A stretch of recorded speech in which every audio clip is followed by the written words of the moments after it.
Mogul TV Global Network is the #1 streaming TV network for positive programming. Built on the pillars of culture, diversity, and legacy, Mogul TV Global Network is the award-winning platform serving men, women, and families with purpose, positivity, and passion, while celebrating life by educating, inspiring, entertaining, and empowering viewers around the globe to live their lives on purpose. Visit www.themogulchannel.com.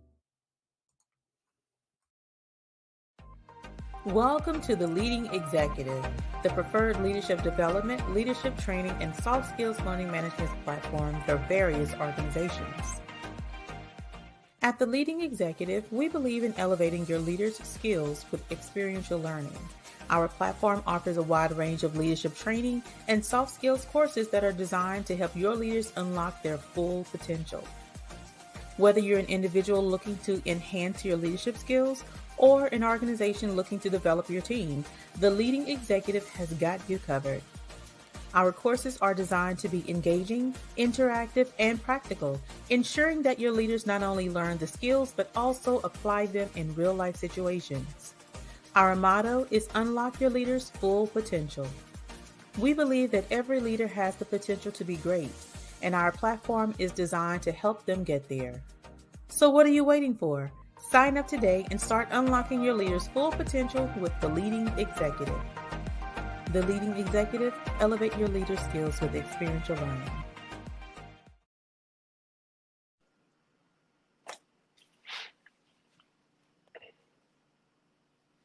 Good evening. Welcome, everybody. Welcome to the Energizer Reproductive Health for Black Women Fireside Chat. I'm your host, Tamika Chapman. I'm excited to be here. I am really excited to be here with two of my favorite people, okay? Two of my favorite people as we share insights, knowledge, expertise when it comes to women dealing with the challenges of their reproductive health, but also in the workplace, also with our partners, our men, as they support us, but also as we support them through the journey. So again, welcome to the Energizer Reproductive Health Fireside Chat. I'm Tamika Chapman, and I am excited to talk about the health challenges for Black women. So I will say that I just recently saw an article that said that the Senate blocked the bill that would give access to IVF treatments, and I was floored because for me, I've used IVF treatments several times in the past, and I've spent a lot of money on IVF treatments. However, it was one of the tools that I use, to help start my family. Wasn't successful with it, which is why we did it multiple times. However, for Senate to really cut that off, it really, brought it to motion that we really need to have this conversation. Our reproductive rights as women feels like it's up for grabs right now. And I don't know about you, but I want to be in control of, some say, well, not some say, but I'll say of what happens to my body in the reproductive arena. I want to be able to go to the doctor and tell the doctor, hey, this is what's happening. This is what I feel that I would like to do at this time. And with the doctor's expertise, map out a plan for that. Not having the government to say what I should and should not do and can and cannot do with my own body. And so, for me, creating the reproductive health fireside chat, I wanted to make sure that we had an opportunity to speak on reproductive health challenges. One of the reasons I went through IVF and all the other fertility, advanced fertility treatments was PCOS, due to PCOS. PCOS is polycystic ovarian syndrome. I was diagnosed with polycystic ovarian syndrome in my early 20s. However, I really started exhibiting symptoms, signs and symptoms and all the stuff back when I was around 14, maybe 13 and 12. But it went untreated, unrecognized, went all the uns. And so again, I just want to say thank you all for joining us tonight. We're going to be talking about, again, PCOS, bringing more awareness to it because of my own journey, but also menopause. Menopause is a part of our health and wellness, and we have Carlika Basnight-Menendez, our corporate menopause consultant, who will be sharing more insights when it comes to menopause as a whole, as a woman, but also in the workplace, because that is very crucial to us actually thriving. But also our favorite Gregory McKinney, who is our life and relationship coach, as well as emotional intelligence expert for men. So as you join us tonight, first we're going to ask that you share this broadcast with others. We're going to share that you share this across your social media profiles, whether you're tuning in from Facebook, um, across YouTube, and any other platform where we're shared to. We want you to share this broadcast with others who you know, either yourself or others that you know, other women that you know that may be experiencing, going through, or have gone through reproductive health challenges. We definitely want to have a conversation with you tonight. But I also want you to have in your mind, because we're going to ask this question at the end of our segment tonight, of what does reproductive health mean to you, and how important is it that you actually have a voice to shape how your journey is as you're taking on the challenges that you have to do. So as we get started, as you heard, I spoke about my journey with PCOS. Before I get into that, let me just formally introduce my good people here, because y'all know I can talk. Okay, I'm so excited about tonight. I am so excited about tonight, just sharing. And I'm okay. I'm a little selfish because I want to get y'all's insights too. Okay, this is for me just as well as it is for everybody else. However, Gregory McKinney, let's start with you. Hmm. Please, if you don't mind, introduce yourself. Let the world know who you are. Hey, thanks again, Tamika, for having me. I can always consider it a privilege to talk to you. One of my favorite people to have a conversation with, also. Um, my name is Gregory McKinney. I've been a life and relationship coach now for over 10 years. And so I started out in pastoral counseling. I'm also a licensed minister. And so that transitioned into not only my calling, but my vocation. And so I'm happy to do that. I started out with married couples, people who wanted to get married. And so, uh, after I kind of tried to run away from it, people kept knocking at my door saying, "Hey, can we have a conversation with you?" And I said, "Okay, well, it's going to cost you now." And so uh, I've been doing it and I love it. It's one of my favorite things in the whole world. I love it more than I love chocolate cake, and that is to serve God's people and try to help as many people possible, overcome their spiritual and emotional struggles. I think this is a very important topic, and I am super, super glad to be here. And just briefly, I think you spoke about a lot in your introduction about the Senate bill getting knocked down. I mean, it just goes to show how unprotected women, and especially Black women, are in our community and in our nation. That not only in our communities, but in our government, women are still constantly fighting for equality and constantly are saying, aren't I a citizen too? Don't I deserve the respect as any other citizen in this country? Why, because I am female, do you consider me to be less than? Because, I have never been told that I had to do something with my body as a man, but it just amazes me that women get told what they can do with their body by older men who have never had a period or a cramp whatsoever. And so that just boggles my mind that women still have to be pushed to the background when it comes to decisions like this. And so hopefully tonight we can get the conversation started and we can get people energized to Right. become more active in their community and in the government. I love it. I love you. Thank you for sharing that. So listen, as y'all heard, we are here for the conversation tonight, and We I'm want so all the smoke. we want all of the smoke. Okay, I love it. So thank you again, Gregory. I appreciate your yes for being here tonight with me. And we have Carlika Basnight-Menendez. Carlika, please introduce yourself. All right, so I am Carlika Katrina Basnight-Menendez. Rap name is C to Z. Okay, but I am the founder of Inso Inc. Inside Out, and our organization is always helping women to navigate menopause and talking about issues that women are having health wise. And we're not just talking about the physical, we're talking about spiritual and emotional. Our pillars are to help women break barriers, receive breakthroughs, birth their dreams, and build bridges. That is what we stand on. That is what we believe, because though you might be menopausal, and if you're not, you're going to get there eventually, right?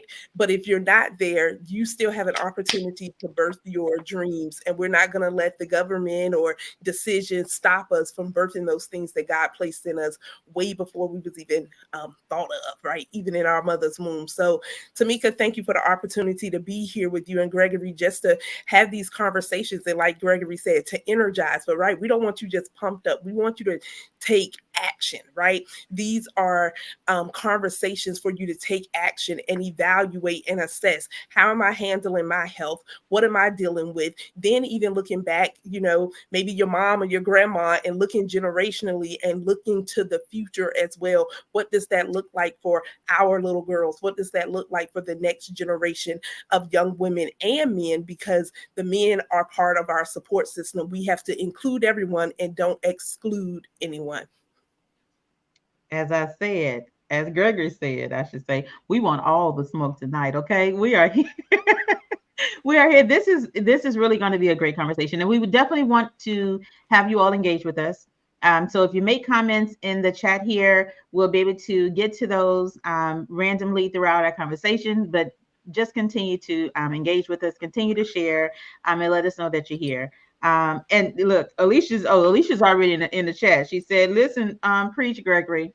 And then to Carly, she said, "And just like that, she killed it." So thank you all again. We are here, to talk about the reproductive health when it comes to women. And one of the things that I wanted to share, when it comes to PCOS, that's, what I deal with. I was really caught off when I started doing research. I mean, years ago, I've been trying to do more research and learn more about PCOS and how it really affects women. But to see that it affects 1 in 10 women of childbearing age, I was a little like, wow. And I think there's even more stats that make you feel like, oh my gosh, I can't believe that this is happening. But with me, I didn't know that I had PCOS. I remember when I was first diagnosed with it, formally diagnosed with it. It was by a doctor. I'd had a medical issue that I had to go to the doctor for. And when the next day she told me, "You have PCOS, ma'am," my response was, "I don't know what it is, but whatever it is, take it out and send it back from where it came because I don't want it." I don't know how to treat that. Like, there at that time, there wasn't a lot of research done. There weren't a lot of women that had come forward and talking about it. There weren't doctors giving information about it. And so I was given a pamphlet, like probably like 5 pieces of paper stapled, if that, and read this and go home. And at the same time, oh, and by the way, you also have diabetes type 2. What? So only to come years later to find out that PCOS goes hand in hand with diabetes type 2. And they don't know which one comes first. I don't care. I don't want either one. Right. And so, with me, I dealt a lot. With denial, right? Denial of both. So I went untreated, really because one, I wasn't interested in learning more about it. I was, it's like, God gonna get this stuff off of me. I'm gonna pray it on off of me, right? So that was my initial thought, and then I started exhibiting all of the signs, and things that I had no idea what was going on. Like I gained 30 pounds in 1 year, which is crazy. I started having bad acne, and I'm just like, where did this come from? Um, I started having hirsutism, like excess hair growing. Like, I'm a woman, I should not have hair on my face unless it's a sideburn, okay? And so I had a lot of the signs of things that really made me start questioning like what's really happening with my body. And so again, research years ago, it wasn't there. I didn't know exactly what to do except for just to manage whatever they gave me, take the pills that they gave me, see the doctor, try to lose weight. And it seemed like the hardest thing to do. So I felt alone. I felt, I don't want to say abandoned, but I really felt abandoned by the medical field because, hey, you're telling me I have this, but what am I supposed to do?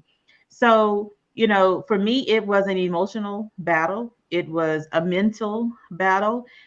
It was physical battle. It was a spiritual battle. It was a battle all over for me of trying to figure out what was happening to me, to my body. There was no help. There was nobody that looked like me I could talk to. There was not an anonymous meeting that I could go to say, hey, we support women who are going through, who have been diagnosed with PCOS. So again, my thing is, I just want to speak up for the issues that I have, the challenge that I have, and still every single day I still face issues and challenges that is due to PCOS. I can't fight it all. Um, I can't, get rid of it because it's just there. And despite all of the things that I've tried to do, it's just there. And so, if there's any other women who are dealing with PCOS, if you are feeling left alone, if you're feeling alone, if you're feeling by yourself, you're not by yourself. There's millions of women who are dealing with this, and I encourage you to seek out support, seek out help, seek out a group that can help you. So with this, I'm sharing my journey, and I feel like I'm tearing up a little bit because I can remember when I was first diagnosed, and I remember my journey because again I'm still living it, right? But for you, Gregory, I would ask you, Mm-hmm. um, Mm-hmm. Mm-hmm.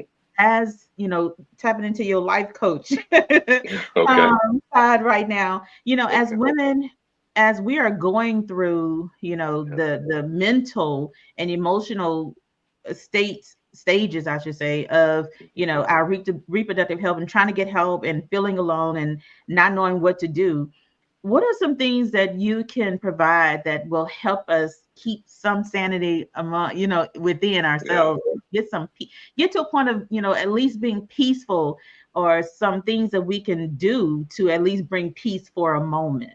Sure, sure. The first thing I would say is you don't want to live in solitude. As you were sharing your testimony, I heard a lot of your expression stating that you felt alone and isolated, unseen. And I think what is critical at a time like that is surround yourself with people that love you, that unconditionally, that this particular issue that you're going through does not define you. People that can see you beyond this issue and that can love you beyond this issue. Because when I'm sure when you got this diagnosis, it was the only thing you can think about. It was always in front of your eyes. And so you want to surround yourself around people that can say, "Hey, there's more to you than just this, Mhm. and we love you." Even as you go through this, and find some people that are willing to walk through the valley with you. So that would be the first thing I would say is find your tribe. Find the women or men that could come around you and love on you as you come to grips with this new struggle or issue that you have. Secondly, and I know it sounds cliche, but it's very, very important. I would say journaling is very important. The reason why journaling is very important because when you put into words your actual emotions, it makes a big thing smaller. It does the big scary monster that's hiding in the closet actually seems manageable because you're feeling emotions that are very abstract. But when you put them into words and say, I feel angry, I feel sad, I feel lost, I feel isolated, then we can attack that. We can attack anger. We can attack solitude. Uh, we can attack sadness. We know what we're dealing with, but as long as you keep it in your head, it just grows and it grows and it festers. And so Yeah. you want to journal. And as you journal, you also will begin to take note of the things that are triggering you. So if you're walking through the park and you see kids, you'll find that that's a trigger for you. You see a commercial, that's a trigger for you. And so we can identify your actual emotions, then we can identify what are those triggers, and then the people that are around you can help protect you along the way. And then and then not lastly, but then also do as much research as you can. I know that probably there's more research done today than it was when you had your first diagnosis. So research is also very helpful. And as a person of faith, I would say there are some things that God will take you to just to see you through and to accept God's will and say, God, this isn't the battle or mountain I would have chose for myself, but because you chose it for me, I know that I can overcome it. And I know, God, you don't waste anything. Even my mistakes are not wasted when I give them to you. And so, God, you're going to make this mess a masterpiece. And so, God, I'm going to put it in your hands and I'm going to trust you and Mhm. know that when I make it to the other side of this mountain, I'm going to understand why better. And so those things combined, I think will help anyone go through a difficult journey. I appreciate that. And you just summed up my entire life, okay? Like from stage to stage to stage, like the different stages that I went through, and ultimately getting to the point of, relying on God, for the message that I needed to give because I'd gone through it. Because for a long time I didn't want to think about it, I didn't want to talk about it. I lived in shame as well, because dealing with PCOS, one of the biggest things that it does is it causes infertility.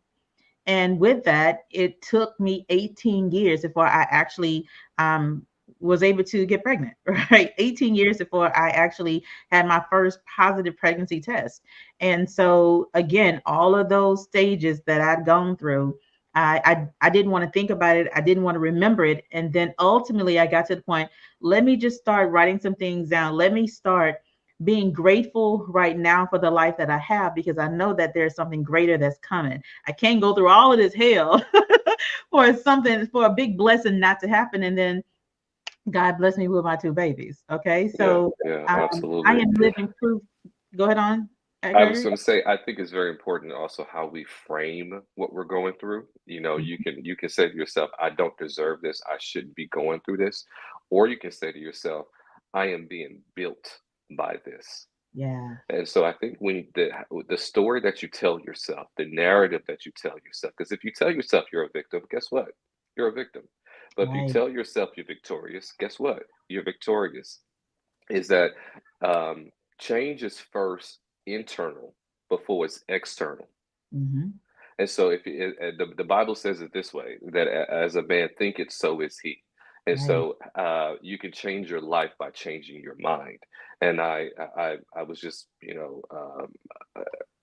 excited about what you just said, that how you framed it for yourself, knowing that it was going to be a purpose for this, knowing that God didn't bring you this far just to leave you. So that I think is the testimony of the night. It's just you are more than just this issue, that God Right. is using you for something bigger. Absolutely. Carlika, I'm going to come to you, but before I do, I want to come to the comments here. Kiki Ernest, who is an RN, she states, as a nurse, it saddens me that you didn't receive proper patient educational resources when you were first diagnosed, other than a pamphlet. And yes, Kiki, I pray that they are doing a whole lot better of a job right now for women who are newly diagnosed with any kind of reproductive health challenge, any kind of, health challenge at all going to the doctor. I pray, especially for reproductive health, that there are more resources that are now offered. I know there's a lot of support groups. There is now, at least for PCOS, there's two big organizations that are specifically created to be a resource and support group for PCOS. So I'm excited.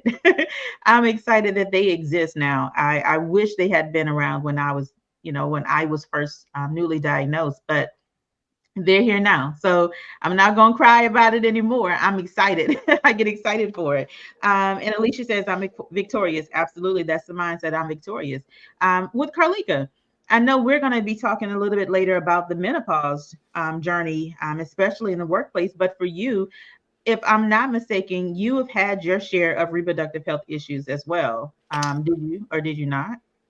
Absolutely.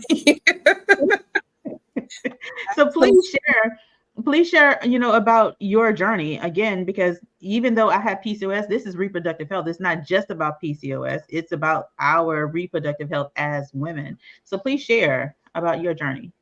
so as for me, I mean, it was years that I was going back and forth to the doctors in my late teens, early 20s, and going back and forth. And so it reminded me of the woman with the issue of blood in the Bible, right?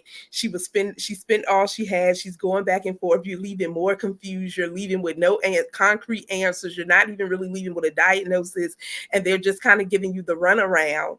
And almost expecting that you should accept it, right? Because they're the medical professionals. And I'm thankful for medical professionals. And Kiki, that's TJ's sister. That's my sister-in-law.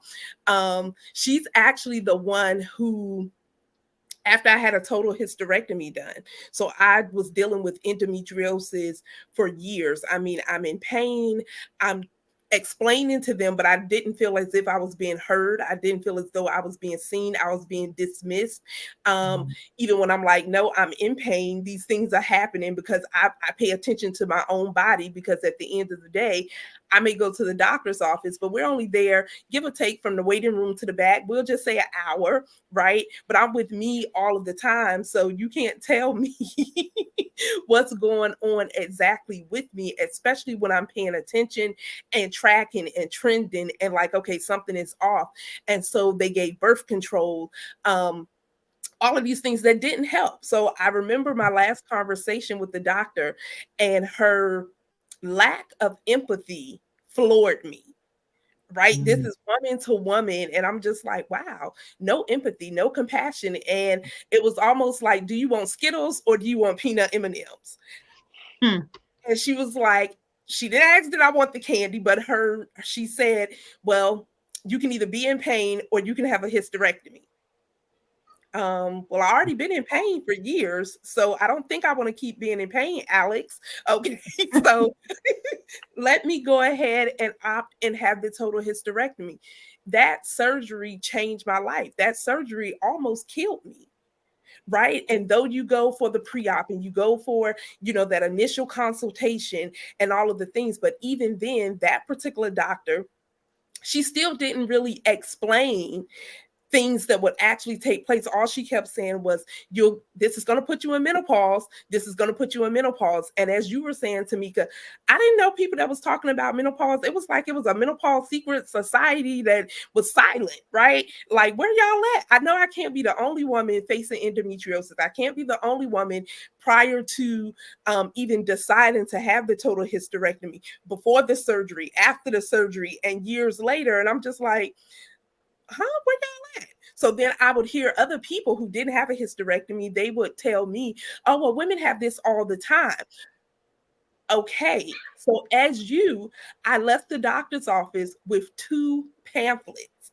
I remember walking out feeling a sense of hurt, a sense of grief, even though I didn't want any more children, right? We had 3 children, and it was still a sense of grief, like, oh my God, I'm never going to be able to reproduce and have any more children. And so for some people, they may be thinking, well, you didn't want any more anyway, but it was still that sense of grief, like, wow, my whole body, my reproductive system is gone.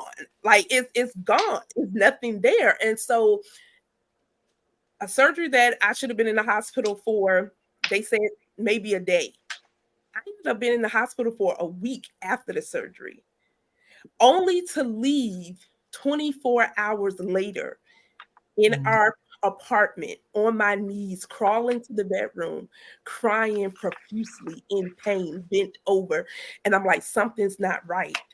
I took one of Mhm. the pain meds, and I'm not a pain popper, a pill popper like that, right? Even though a doctor tried to tell me that I was a drug seeker.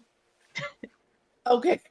Right. And I gladly just didn't go back, right? Because she was out of line. She was like, oh, well, it's just in your head. No, it's not in my head. And so I remember my husband calling Kiki, and she came over. He managed to get me in the bed. My body was clammy. She was like, get her to the ER now. She is literally changing colors. She has some infection. Fast forward, he on 64. I know, only by the grace of God, doing probably like 100 miles per hour, no cop in sight, and arrived alive. Okay, we arrived safely, but even once we got there, you could see that I was in pain. The people at the counter kept addressing other people and getting them to the back, Mhm. while I'm sitting there vomiting in pain, bent over, weak, and I was just like, hold up, why are we still sitting here? Wow. Right. And so when you think of these things, and sometimes we have normalized this behavior and we make excuses like, well, I know I'm not the only one. And I don't know how many people in the back, and people are busy, all of these different things. But I've worked in the hospital and I've seen some of the stuff in the ER, and all the time people are not that busy. Okay. And then you need to, it's prioritizing the emergency. And so a Black woman came up and she was like, why is she still sitting here? Because she pulled my chart. She was like, she was just here. Mm. She was just here when they got me to the back and did the ultrasound and different things. There was an abscess that was leaking, but was getting ready to rupture where my cervix used to sit. Wow. My doctor was like, I'm so glad you came in when you did, because you could have died. You could be in ICU. You could need a blood transfusion. However, I was hooked up on I remember that IV pole. When I say I feel like I couldn't even see the pole because of so many different fluids and bags, from antibiotics to all of these different things just hanging. I was just like, oh my God. I was literally fighting for my life. Wow. And Wow. so, yes, I had the surgery, but some of the things that I endured, whether it was from the doctors or just the bedside manners and all of these things, the lack of empathy, all of these things that you're already in pain, you're already feeling grieved, you're already having your own personal internal battles, you're already dealing with not feeling like you have the support, because how can I share what I'm feeling when I really don't even know what I'm feeling, because I can't really put it into words, right? So who do I talk to? Who do I go to? And so many women were so dismissive of having the conversation. And I was like, when I say I was flabbergasted, like, women don't want to talk about their health. They don't want to talk about menopause. But what if I didn't listen to my body that night? What if I would have said, you know what? I'm going to just get into bed and I'm just going to sleep it off. There's a great possibility that I wouldn't be sitting here. There's a great possibility I wouldn't have the opportunity to even share the story or to be able to help other women navigate through this journey. And I started this because I was just like, why aren't people talking about this? Like, this is life changing. And yes, we may not all have all of the same symptoms, and everyone may not have a hysterectomy, but everyone won't go through perimenopause either, right? And so knowing that it's different avenues, these are vital conversations, and having the confidence to speak up for yourself and advocate, even at the doctor's office, to say, no, listen to me. And if you're not, trust me, it's other doctors out here, right? And then being able to say, I'm going to speak up for me. So what I just think about, what if I didn't speak up for myself in those times?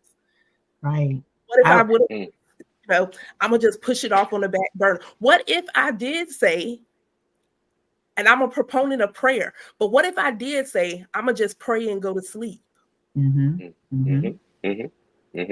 Because God has given us wisdom and knowledge and resources for us to take action. That was a time for me to, yes, pray, but to take action as well. And he allowed me to, like Gregory said, I went through it. And so this is why Kiki says Black women, Black patients are at a disadvantage in our healthcare system.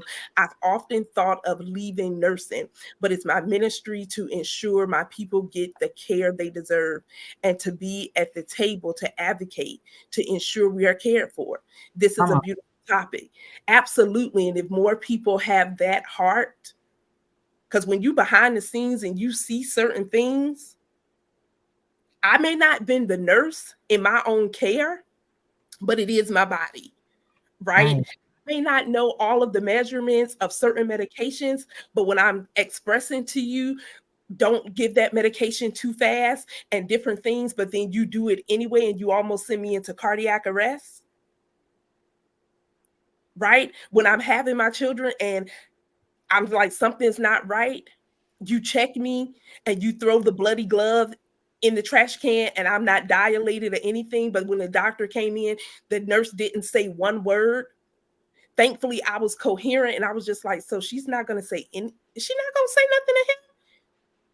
And I had to say something to him, and he was like, oh, well, and she looking at him, he looking at her, and I'm looking at both of them like, so like, what's up? Like, she was not going to tell you. And I would have went home. My baby boy, Jeremiah, was a grown man now, 20 years old. He possibly wouldn't have been here because when he came out, he was stiff and blue because the umbilical cord wrapped around his neck 2 times. But what if I would have went home? What if I didn't see the bloody glove? What if I didn't say anything? So how many times are we in the offices and different things and we're not saying anything because we're afraid to have the conversation as that, well, they're the professional and I don't want to look dumb or I don't want to look stupid. So I don't know. But that's when we ask questions, and then we're thankful for nurses like Kiki who care, right? Nurses who are like, no, this, they shouldn't have said that, they shouldn't have did this, who are advocating even on our behalf, because we may not know all of the medical terminology for things, but at the end of the day, this is our body and we need to be speaking up. Mhm. Absolutely. Absolutely. Listen, I feel it, okay?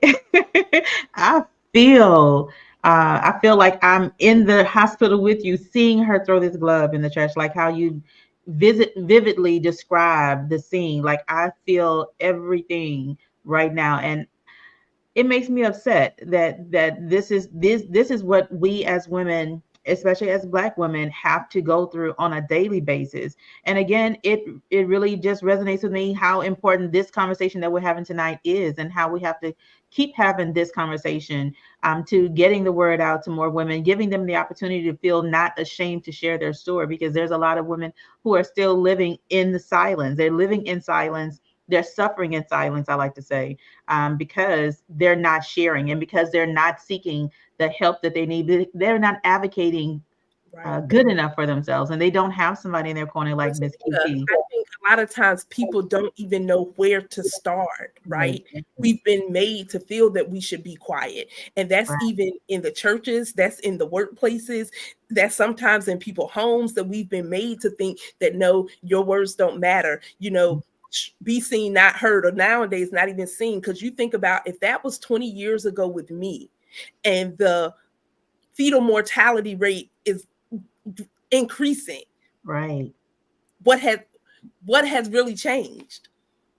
Yes, I know Nothing we made some but the progress year. in some areas, but that was 20 years ago for me. And women are still going through this same thing to this day with the Right. advancements that we have made. Why? Right. Right. Wow. That's it's still disheartening. And there's a lot of young ladies who are going through and don't even realize that they're going through it, because they don't have someone that either they haven't, their parents, their mom hasn't gone through it, or they're not sharing with their mom what they're going through. And so it becomes still another generation of silence, that silent struggle, which then turns into 20 years from them, 20 years from now, they're going to be in our position talking about, I wish I had said something. I wish I had advocated better for myself. I wish I had someone that would have spoken life into me and given me some insights on how I could have better taken care of myself, or better advocated for myself for better health. Honestly, And I wish Gregory was even in those loops at that time, come on, because after you've had the procedures and all of these different things or the treatment plans, that support goes right. beyond the symptoms. That Mhm. support goes so far beyond. Like when I felt I was grieving, there were people who couldn't understand the fact of why she grieving. She got 3 kids, Right, right. right? But I felt a sense of loss, right? So even having a life coach or someone that you actually could have had someone to walk you through the journey to dissect certain things, and even if it was some traumas or some other things rooted, being able to pull those things up and plant some new seeds to Right. navigate, right, this new life, this new normal in our life. What Gregory does, this is what people need in the healthcare field as Right well, or now. just like literally. Right now. Absolutely. Gregory, we started we're trying to put you out there and give you more jobs. I'm so sorry, okay? I'm so sorry. No, no, I was blown away by the testimony. You mentioned that it was 20 years ago. I remember watching 60 Minutes. I think it could not have been more than 5 years ago. And they had a gynecologist, a white male gynecologist on the show. And he explicitly said that Black women do not get pain medication because we don't believe them when they say that they're hurting. Right, Literally, I'm not making this up. This is him right, actually saying it. He's saying that that is a huge urban legend or myth or rumor that's going around that when Black women complain that they're just overreacting, they're just mhm, overreaching, that they're really not in that much pain. And so Black women do get dismissed a lot when they say, "Hey, I feel uncomfortable. Hey, could you double check this? And also, there was, I don't know if you got to see a few years ago, Serena Williams did a documentary, and she expressed that no, after she gave birth to her baby, she was saying, no, I'm in discomfort, I'm in pain. And had she not said that, I think they had found a blood clot Yep. afterwards. But she had to say, as you two ladies were saying, she had to be her own advocate. And I think Right. that when you go into these situations, you have to go in, unfortunately, as a Black woman, knowing that sometimes the healthcare professionals don't have my best interests in mind. They just see me as another body and not as a actual human being. And Yeah. so you have to go in there saying, I have to speak up for myself. I have to be a hero. And it's just so upsetting and infuriating to know that that is the case for so many women, especially Black women. And I, So I agree with that. Was something that I was mentioning earlier, in an earlier conversation, is that we as women, if we, especially as Black women, if we do stand up for ourselves and say, "Hey, nah, this is not what it is," right? I've experienced where doctors didn't want to see me anymore. They Hmm. would not allow me to make another appointment with them, and it forced me to go to another doctor, because I was standing up for myself. I was advocating for myself. And I had this man named Dion, okay, who was just like, yeah, nah, no, you're going to see her, okay? If you don't see her, it's about to go down. So it's about having, not the Chapman's being blacklisted. listen, I'm not ashamed to say, yes, we will, because we need the care. If you're the doctor and you're getting paid to be a doctor, then sir, doctor, be a doctor, okay? Help me, help me, help me. So I want to feel well. I want to feel better. I want to not be in pain. I want to not go through all that I've gone through. I've had 3 blood transfusions due to PCOS, from having heavy cycles that lasted 6 months at a time, right? And can you help me? Can you help me fix this? Like, I don't know what to do with this. I'm just here, And so it's about, you have to be an advocate for yourself. Otherwise, you won't be here. You will perish away, and they'll be like, well, she should have came in. She should have come to the office and said something. She should have spoke up. So even if you run into issues where the doctors don't believe you, where the doctors don't want to hear what you have to say because, hey, I'm the doctor and you're just, you're the patient, be an advocate for yourself. You have to. And Yeah. if you can't do it, that's when you come with, if you are lucky and blessed and favored to have someone in your life, have your partner, your husband, your boyfriend, fiance, whatever he is to you, your daddy, if anything else, or some friends, to be a support to you. And that's where I want to talk about next, Gregory. Okay. Hmm. Hmm. I want to Hmm. talk Sure. about how can men help to create a safe space for us as women to talk to them, to tell them what's going on with us. And I'll say, for a long time, I didn't really tell Dion everything because I was just like, I have a doctor's appointment, and I would just go. And then I come home. Oh, what you got? Oh, it's just a new pill I need to take, right? It's just like, it became like a routine for us until he started asking questions, and I'm just like, oh, you really want to know, right? So what can we do as women to include men into our reproductive health journey, if you will? Yeah, well, I think that's a great question. I think one of the first things that women have to understand about men is that we're a little duller than women are. And so, whereas women are able to instinctually catch on cues a lot quicker than men are, you have to be more explicit with men. You have to say, I need you to walk with me through this. This is a major issue. You have to literally say to a guy, listen, I need you to be more engaged, more attentive when it comes to this issue. And then he will know, okay, I need to do what my things are. I think, secondly, for that, men do well when they're told what to do.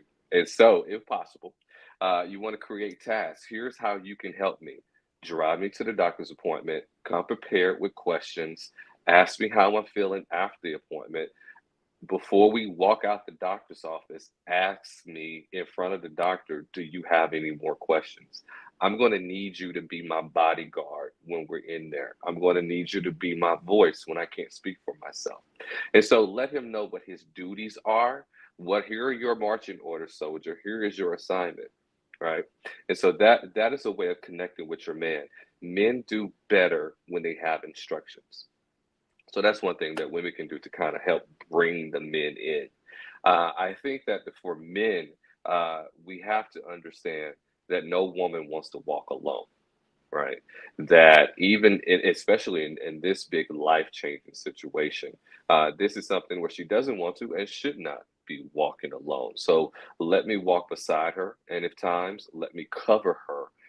As she goes through this process, and let me just be as engaged, if not more, if she is. If I'm going to show up as Superman, this is the time for me to show up as Superman. How do you create an environment that is safe? You take away judgment, right? And so people feel safe when they know that whatever I share with you, you're not going to judge and you're not going to share. And so, men, to the men that are watching, let your woman speak and let her truth be your truth. Let her truth be the reality that you live in. If she says she's worried, that's the reality that you live in. If she says she's scared, that's the reality that you live in. And now you have to respond accordingly to that. Don't just say, well, it's just a stomach ache. You can get over it. Oh, you're just a little uncomfortable to take an aspirin. No, her truth is the reality that you're going to live in until she comes through it. And so you're going to stay with her through that. You're going to walk with her throughout that entire journey. Until she says she's better, you're going to stay with her in whatever darkness that she may be in. Right. I love that. Carlika, you're on mute. You say something? Oh no, I was just agreeing. I said that's really good because I Right. have often now I'm one I go to the doctor like I'm about to tell you from A to Z from the time I walked in to the time I leave, everything in between because I just because we've seen family members where people wasn't telling you everything and Right. I'm just like I need y'all to know what's going on, right? Even when it came to my children as they got older, I want you all in the know because I don't want anything to be a surprise to you. I don't want anything to be a secret to you. And people asking you, well, did you know this? And then you looking dumb in the face, like, well, she didn't say anything, or I didn't know that. And I'm like, nope, I don't want you. I want you all to be well aware. So I've often asked TJ, like, okay, because while I was going navigating this new normal of menopause in my life, you was there from the beginning. And Mhm. so I'm like, how was your journey?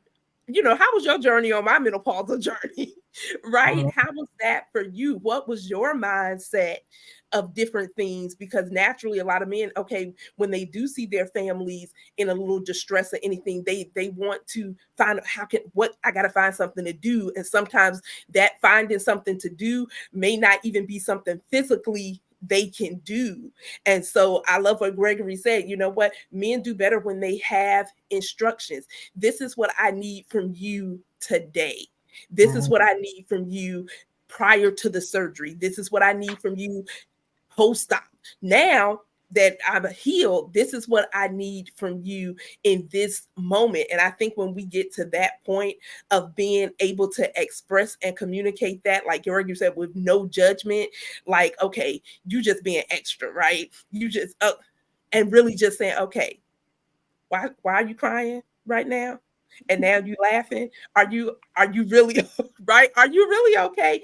And maybe today, maybe I just needed a longer hug, right? Right. Right. And thank Maybe you for today saying that. Thank you so much for anything. saying that because I think a lot of times when we tell women, tell us what to do, what do you want from me? The response is, you should already know. If you loved me, you would know what to do. And so oftentimes that leaves men frustrated when we don't know what to do. We feel like we're failing you. And when men feel like Right. they're failing, they flee. And Right. so Ooh, when we ask you Um, the question, hey, what do you want me to do? Know that that is him saying, show me how to love you. I yeah. don't know how to love you right now. Please, please, please tell me how you need to be loved and I will do it. It's not that I don't care. It's not that I'm dumb. It's just that I am just as lost and confused as you are. So I appreciate you saying that because oftentimes the assumption is if you loved me, you would know what to do. And that's not the Mhm. truth. or we're guilty of saying, I got it, right? I got it. I got it. I'll do it. And then Yeah. we're mad because Why you not helping me? Well, you said you got it, right? Right, right, Right. right. You Donna know, said, oh, women sorry, need to stop saying that men don't know. right, Absolutely. right.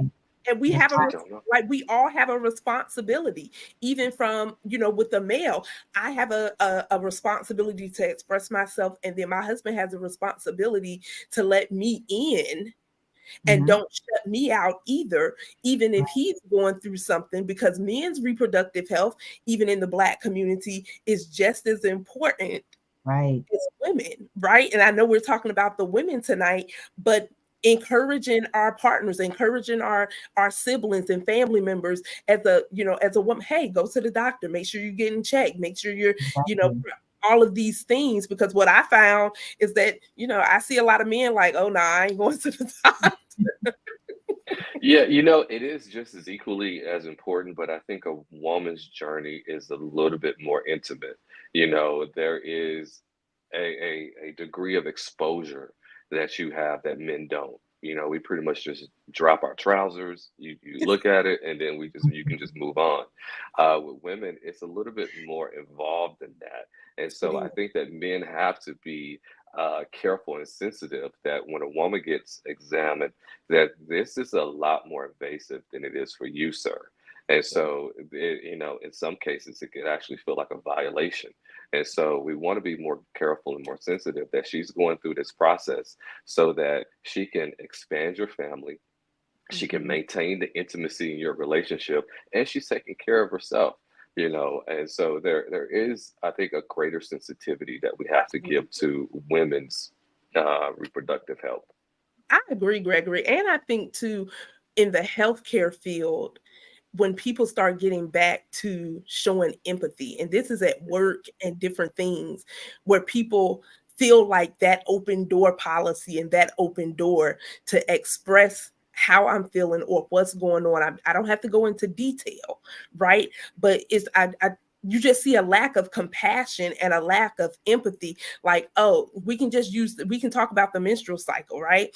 And so, because it's a natural occurring process, people are, like you said, they're so dismissive of it. Mm-hmm. You've even found women who used to be embarrassed of buying sanitary pads. But when we think about it, do we really know how many people something that's needed is not accessible to them? And so you think about how dismissive that was. And we were taught, okay, even now you will hear young girls like, oh, that's just nasty, right? Because the mindset behind not really understanding the what is there to for and to do and different things. And so I say if we get back to even having more empathy and compassion, um, in the medical field, in the workplace, in our homes and different things, then it creates that space for people to feel more comfortable to say, hey, this is what's going on. Yeah, that's a great point. That's a great point. I would add to that that I think we should actually get to normalize women's health and the process of development for a woman. I have two daughters, and as they were, getting older and developing, I spoke those words through puberty. I never used street slang. I always used the actual terminology, and I would explain to them what their bodies is doing and how their bodies is changing.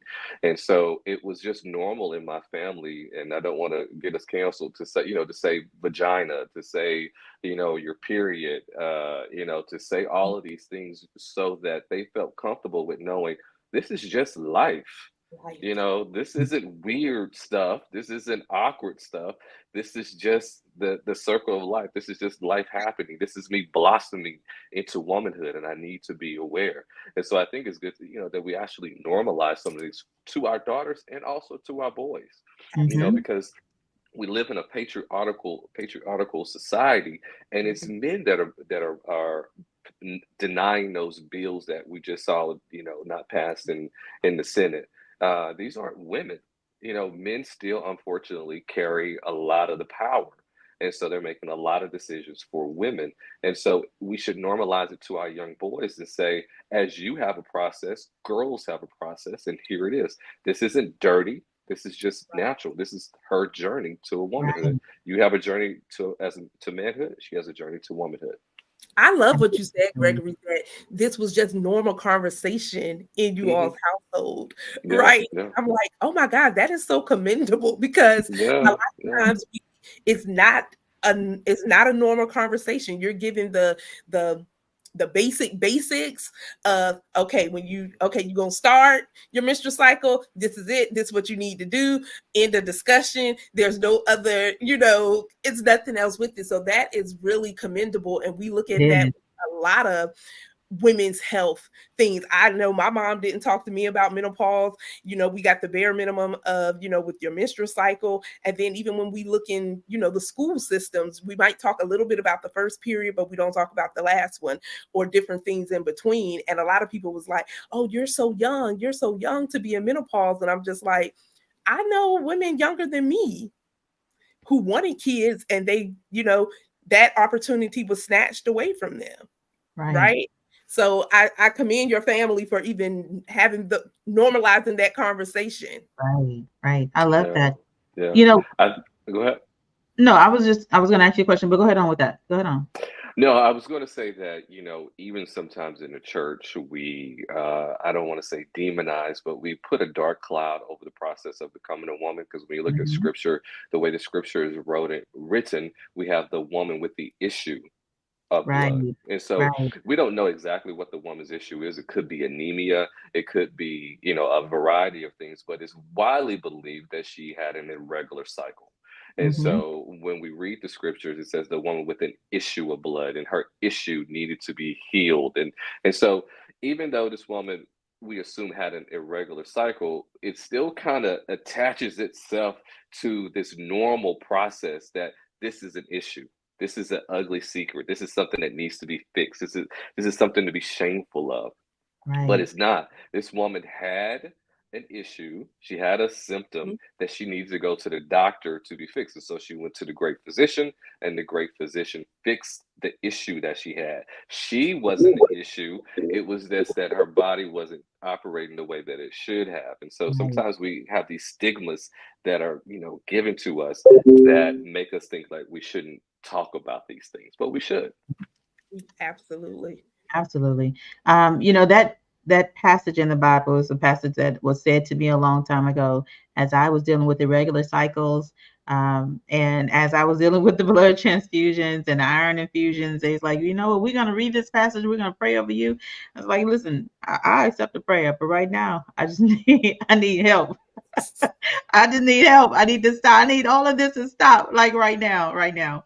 And with that, you know, my husband was there. He was there through it all. Like we've been married for over 25 years now. And so he's seen every stage of it before all of this happened. Well, no. I should say way back in the day. So when it actually shown itself to really be a major issue that I had to contend with, he was there, and eventually he started asking questions like, okay, what about this and what about that? And I'm just like, I don't know. And the great researcher that he is, he began to do more research than I had done and would find doctors for me. And then, when we started our journey of trying to start our family and have kids, and I always said, I've said in the past that I didn't ask him, how are you feeling? What are your thoughts? How are you processing this every time we go to the doctor and it's a no go. I didn't really ask him that initially. It took me years before I actually sat down and said, well, how are you feeling? Okay. Like Carlika, like how was the process for you? Right. But Gregory, I would ask you, now putting on that couples therapist hat, what advice can you give for couples, married or fiance, boyfriend or not? What advice can you give as women are going through their journey? You know, as a couple, it can get hard. It can get, trying. The times can get trying. Stress can be elevated because, hey, we're trying to do this thing and it's not happening, or I'm going through this, you don't understand how I feel, and now I'm upset because I'm trying to understand how I feel and I just don't want to talk to you right now. And so, it can be confusing of the signals that we give to our men. So what kind of advice can you give, on both sides, the man and the woman, but also as a couple, to make sure that they're not, gone, that they don't separate and go their separate ways while this is happening? Great question because sometimes grief does drive people apart. And there's a lot of couples that have gotten divorces because of the inability to conceive or the trouble that they have conceiving. I think when it comes to trauma, one of the misconceptions that we, need to change is that feelings are facts. In a court of law, that's not true. In a court of law, that your feelings are not facts. But when it comes to trauma, yes, feelings are facts. And so when your husband says, I feel inadequate, I feel less than a man, I don't feel like I am, worthy, or I don't feel like I'm worthy enough to be called a man, we need to trust that those feelings are his facts. Um, I've spoken to a few guys in preparation for tonight, and it's a wide variety of feelings. Some men from being indifferent to actually borderline depression. I spoke to one guy, what one discovery that I found that a lot of feelings are cultural. And so what's important to understand is how does your man process pain? This one particular guy, he comes from a culture where your wealth is your family. And so your legacy is everything. And when he and his wife had trouble conceiving, he not only felt like he wasn't a good husband, but he felt like he wasn't a good son. And he Mm. also felt like he was letting down his family and felt like he was letting down his country. So it's Wow. one thing to say, hey, you know what? We're just having a struggle right here. We're going to believe the best. We're going to trust the doctors in this process. But he felt all around, from his wife to his parents and to his country, that he was letting them down. And so he was, borderline depression. So what's important to say, honey, how are you processing this pain? Where are you at in your journey? How is this affecting you? How is this landing on you? Because you don't know unless you ask the question, right? And so Right. we don't know exactly the magnitude, and we say, and I think it's fair to say this is, this is a hack. This is a real easy one. Ask them on a scale of 1 to 10, how hard is this for you? Mm. And that's something that I do very regularly. On a scale of 1 to 10, how hard is this for you? And that particular gentleman said that when we were in the middle of this and we could not conceive, the weight of letting down my country felt Wow. like an 11. He said, I Wow. felt shame when I went and visited my family because I was the only son who did not produce grandchildren. Wow. It was huge for him. It was huge for him. It's also important to know, okay, well, there you go. On a scale of 1 to 10, you're an 11. We also don't want to neglect how a man processes pain, which is something I spoke about earlier. And so, one particular gentleman that I know of, the way that he processed pain is that he put it behind him. And so, when he and his wife conceived, but they lost the child in the third trimester. And Mm. so, after the loss, he went to work that following Monday Wow. because it was too painful to look at. And so he just wanted to move forward instead of deal with what was in front of him. And oftentimes, I think women can misconstrue that as he don't care, he wasn't as attached to the child as I am. Actually, that's him saying, I'm too scared to feel. I'm Mhm. too Mhm. afraid to feel. And Mhm. so, are you processing your pain or are you avoiding your pain? I'm gonna tell you Wow. this: 60% of men avoid pain. They don't Mhm. process it. They go back to work. They go hit the gym a little harder. They stay later at work. They do extra projects around the house. They start painting. They start building. They start doing these things. 60% of men would rather avoid pain than to process it. And Wow. so, if you want to save your man from a heart attack 5 years down the road, you say, Sir, I need you to stop and I need you to process and I need you to talk to somebody because if you keep holding this in, this is going to kill you and it's going to take years off of our time together because Right. you haven't properly dealt with this. And so it could be a very serious issue. And like I said, the men that I surveyed before our conversation tonight had a wide variety of opinions from it was God's will to I was letting down my country. And so ask your partner, sir, babe, boo, honey, On a scale of 1 to 10, how hard is this for you? And I if love. he says, if it's above a 5, you need to get him help. Right, right. Before we move too far, I want to bring up what Kiki says. She says, that was powerful. Feelings are facts because, yikes, I had a come to Jesus moment with my family and currently in marriage therapy about this. So, absolutely, feelings are facts. And good evening, Gerard. Thank you for tuning in. Thank you for being here with us. I read that refusing to process pain, one of the leading reasons that we are depressed. Hmm. Absolutely. Refusing Absolutely. to process pain. And I would say, even adding to that, it's not just men, Gregory, okay? Because I was not processing anything, okay? Hmm. Hmm. I was called the queen of avoidance. And somebody at work called me that. I was just like, you watching me too close. Because I wouldn't get into it with people. And she basically says, why are you always smiling? Why are you always so happy? I'm just like, what's the problem? But here's the thing, I was suffering in silence for one. Yeah. Didn't Yeah. want to let people in. I was suffering from shame of not being able to get pregnant and have children when everybody around me was, they were having children. I was also dealing with the extra weight, dealing with all the things that came with PCOS, dealing with, you know, not having the best conversations with my husband because I didn't know how to talk about whatever I was feeling and I didn't want to talk about it because I felt that I was too emotional to talk about it. And so I didn't process anything either. I would put it in a cute little bow, put a cute little bow on top, put it in the back of my mind, like I'm not dealing with it. Like I'll save it for another day. So, Yeah.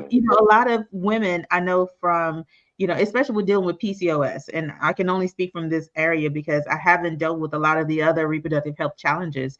Thank God for that. But with PCOS, there's a lot of shame that comes with it because one, especially with hair growing on your face, like that's a man's thing, as we know it. Men have hair on their face, they grow a beard, they grow a mustache. I don't want either one, okay? But again, when you start talking about the health challenges and the signs and symptoms that comes with it, it can bring a lot of shame. Like people are not gonna be looking at you. Y'all gonna be looking at my face a little closer now to see if there's a shadow on there anywhere. Yeah, I have a shadow, y'all, because I'm a girl. I will keep it cute. However, there's a lot of shame that will come and that has come. And so they won't say anything, they won't talk about it, and they won't deal with it because now I don't even want the doctor to see me like this. So no, I don't have anything going on. Yes, you do.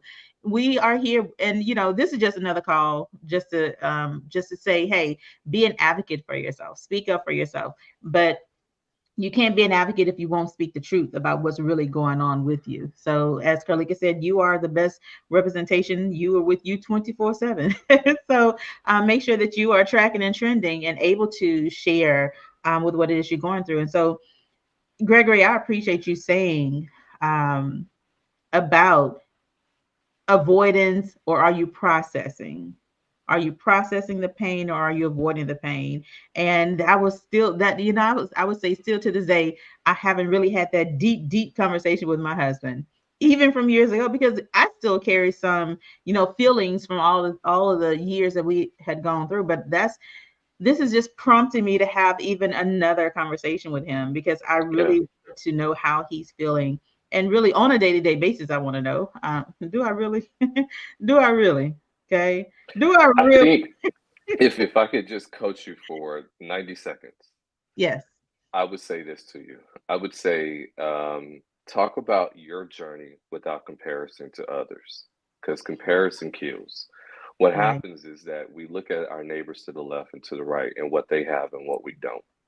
And when you talk about your pain, talk about the journey that is unique to you.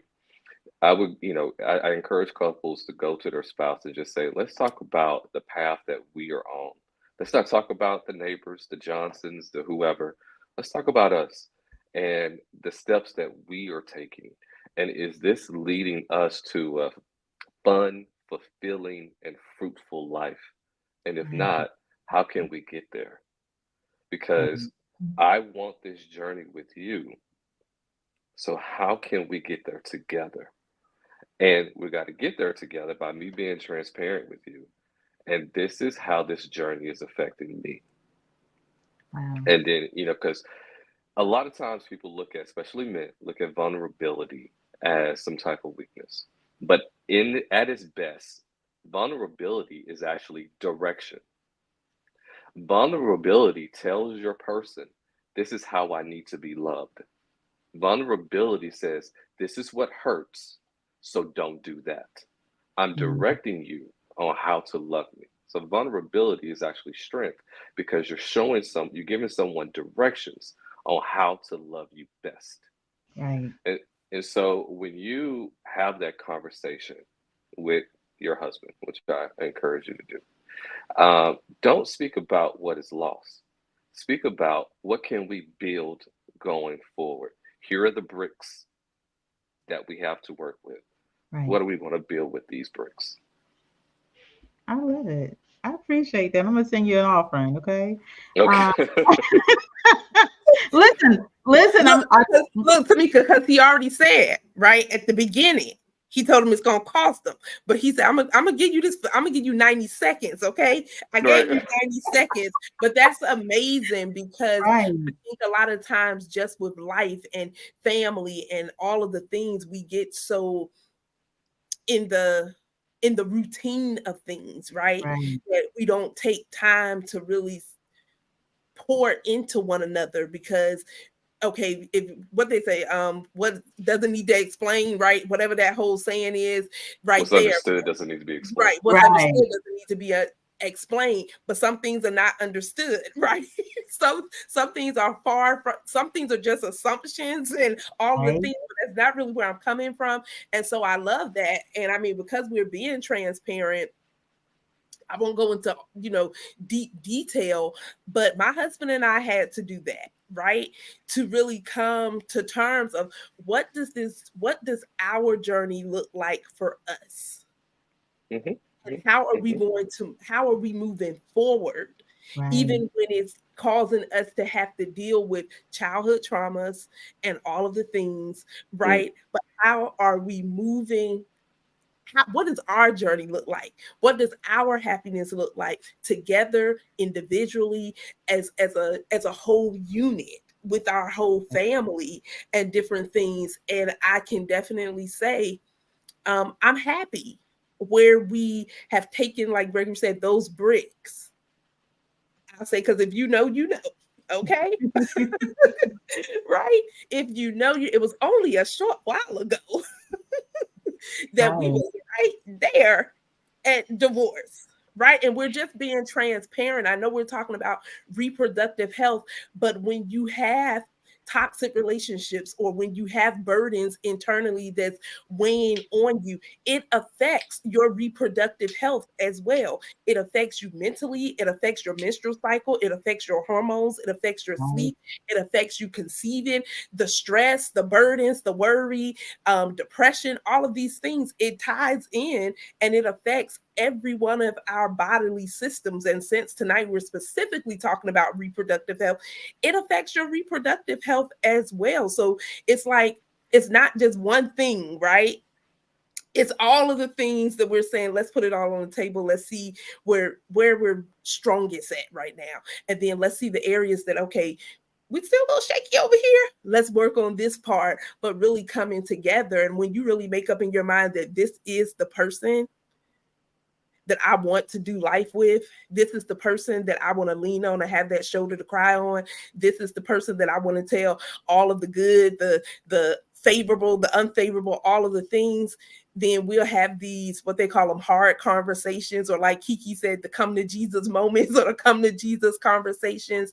And I believe God delights in that as well because it's healing for all parties. When the men, our partners in our lives, heal, it really trickles down and you can see um, just a rebirthing and different things happen in your whole household, Right. right? Just from one person really saying, I'm going to be vulnerable and I'm going to be committed to really having open communication and stuff. So thank you, Gregory. Y'all, all I'm saying, do we need to just have a couple session, all the couples fireside with Gregory?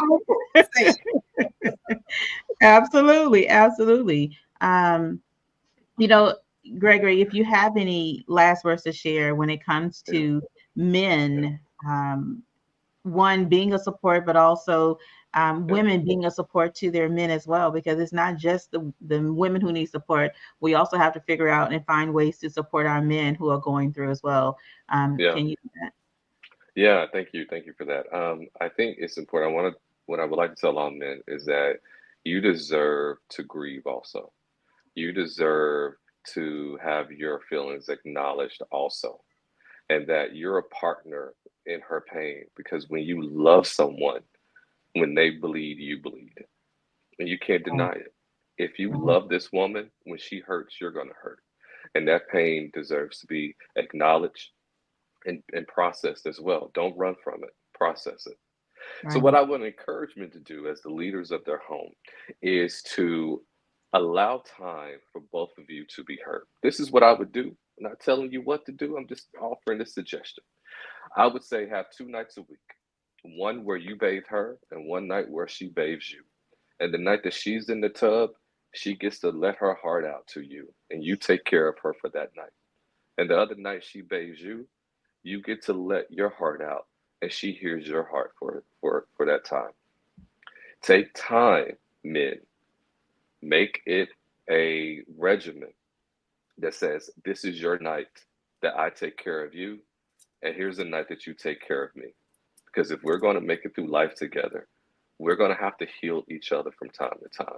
I'm going to have to hold you up, and you're going to have to hold me up.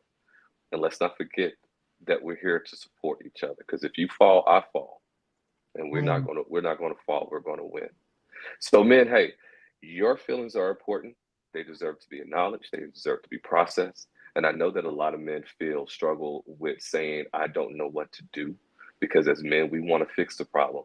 And this is a problem that sometimes is bigger than us. It's big, we don't have all the tools or the resources to snap our fingers and make this right. But as her partner and as a woman, it is our responsibility to walk with her. You cannot fix the problem, but you can make sure she doesn't have to go through it by herself. And that's the best thing that you can do, sir. Oh, that's amazing. Listen, if y'all just tuning in, make sure y'all catch the replay on this, right? We're not done. We're not done. We still have a little bit more to go, because I want this fireside chat to really be as impactful as we can make it. And it has been. I'm going to go back and take some notes. That's all I have to say, because again, the information that Gregory is sharing, Carlika is sharing when it comes to one, um, just the journey, as well as how we are communicating with each other, how we're supporting each other, how we can grow closer even in the midst of our journeys, is important. So I'm going to ask that you all share this broadcast. If you haven't, share the broadcast, because we still have a little bit to go. We're not done just yet.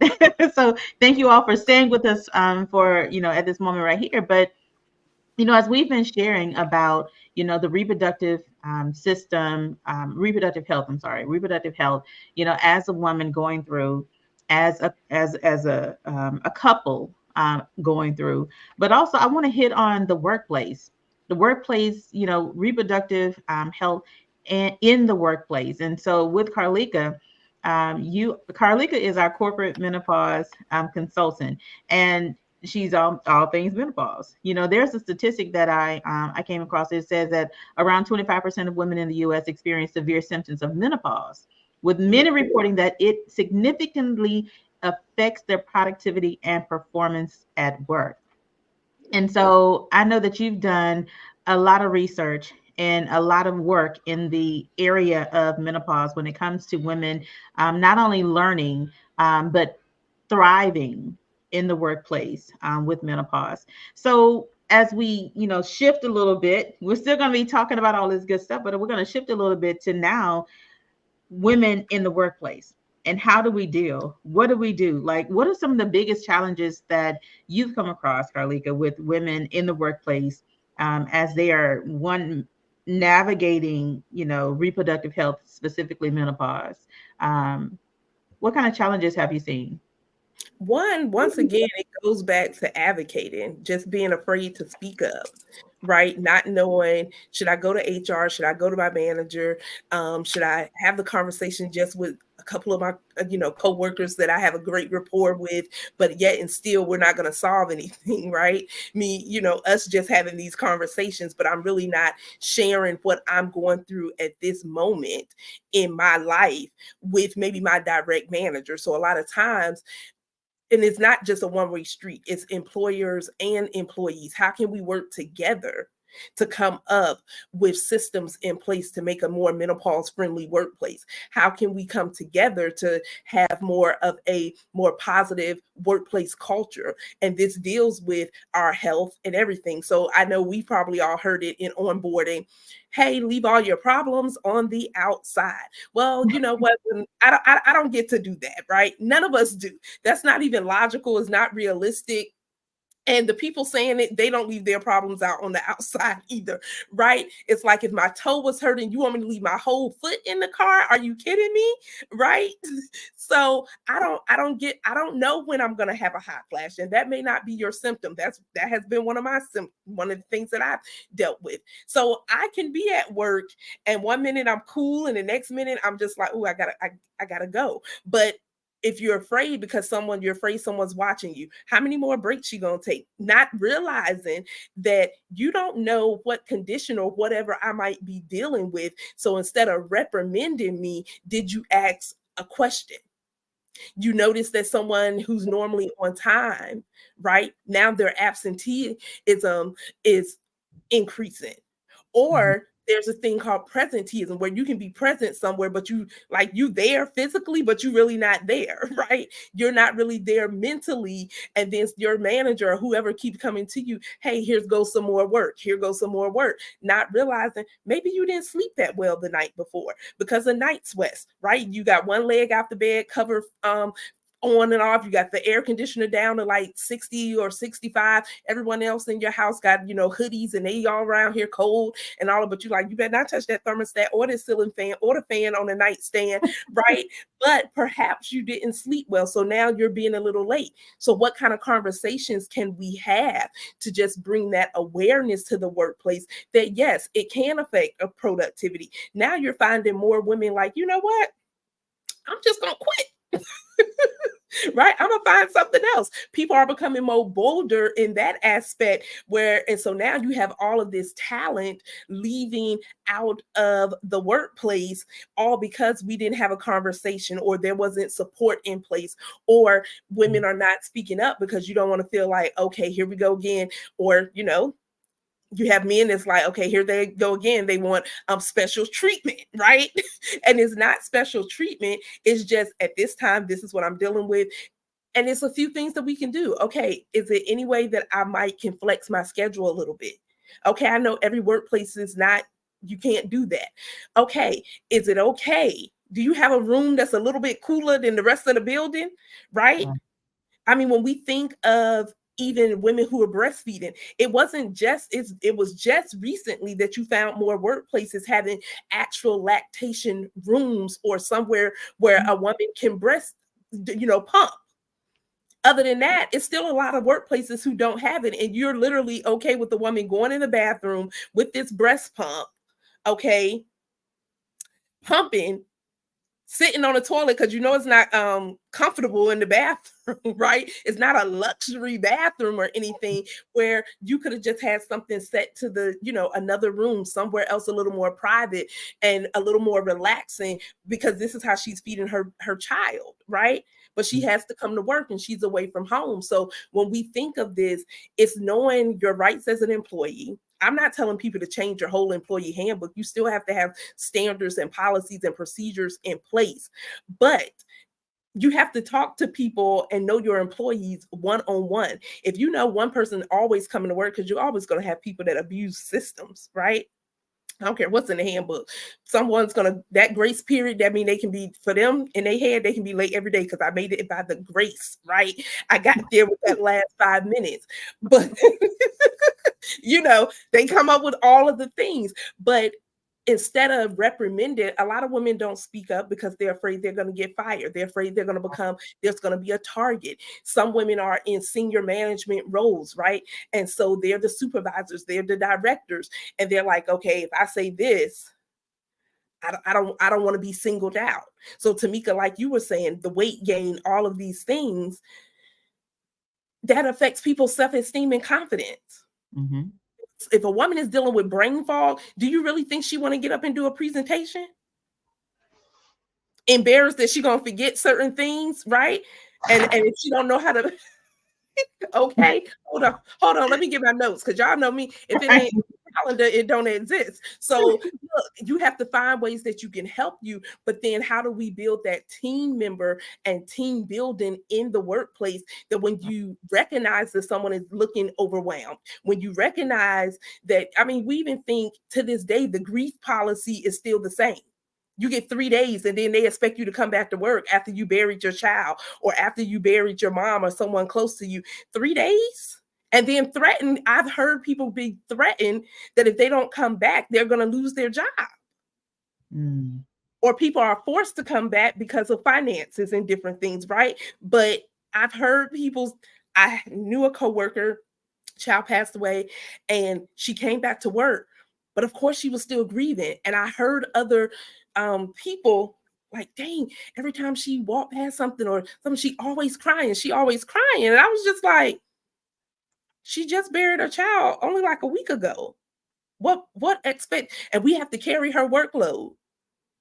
But if we're building a workplace culture that's more positive and showing more compassion, no one's saying don't to take all of her work, but how can we lend a helping hand to someone to say, hey, I had coworkers, you all, I mean, when I said they was bringing me all kind of apparatuses to work, I show up at work, they done brought little fans, little air conditioner things that you soak it in water, put it in the freezer. They bought me the one that looked like headphones that go around your neck.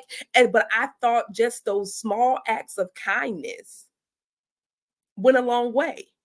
Mm. Right. And so we have to think about, in the workplace, with there being so many, gaps with pay and all of these different things with women. A lot of times people don't want to speak up. I would encourage managers and different ones, before you reprimand, if we're going to have an open door policy that you have in your nice little organized employee handbook, then make sure it's a real open door. And when it's an open door, my conversation is closed and confidential, though. I love that. You know, along with that, Gregory, if you don't Yep. mind sharing on, you know, the thought processes of a woman in the workplace, right? Of people in the workplace, I would say. We're talking about corporate America, and how women are having to deal, and having to work around the system to make sure that they have what it is that they need. Can you share a little bit about that? Yeah, I think number one, and it's going to sound maybe a bit harsh, but don't go to work expecting grace. Don't go to work expecting friendships. Don't go to work expecting people to actually care. I think we go to work expecting respect. We should go to work expecting fair treatment, sure, yes, but corporate America generally only cares about the bottom line. But here's what we can do is that we can compare the policies to other companies. I know that at one company they had employees had a PTO bank, paid time off bank, where employees were able to share their PTO with a fellow employee who was going through a troubling time. And that could be something that you could present to your manager or higher ups and say, here are some changes I think would be great for our company, our institution, and present them with things that can be changed. Um, it's got to be.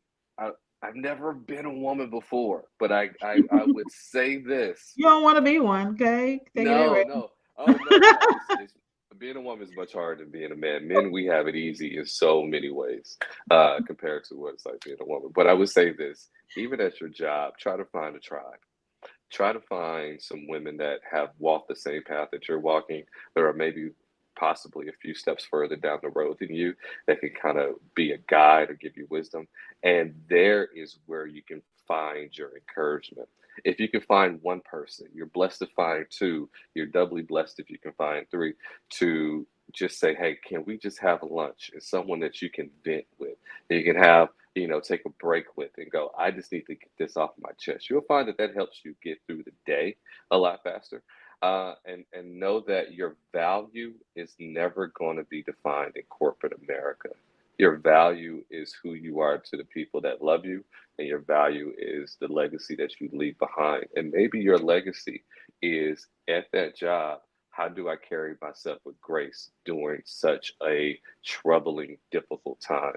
And I think everything that Carlita just spoke about is how a woman carries herself with grace. And maybe that's the testimony for you there at that moment in time.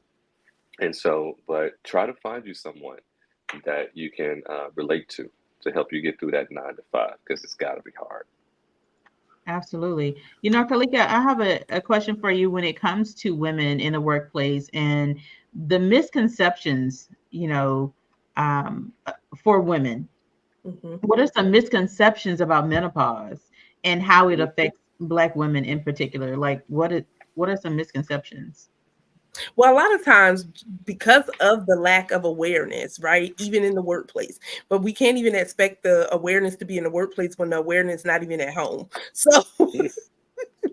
Come right? Ouch. So, but you have these teams and things that people can create in the workplace, right? So I'm a on. go-to person in the workplace because I talk about it all the time, right? Not I don't tell them what I do on the outside, but when they see me take the lab coat off and then I put it back on and I'm doing this all night and they like, and then I have my fan and all of these different things with me. I'm like, yeah, I'm just having a hot flash.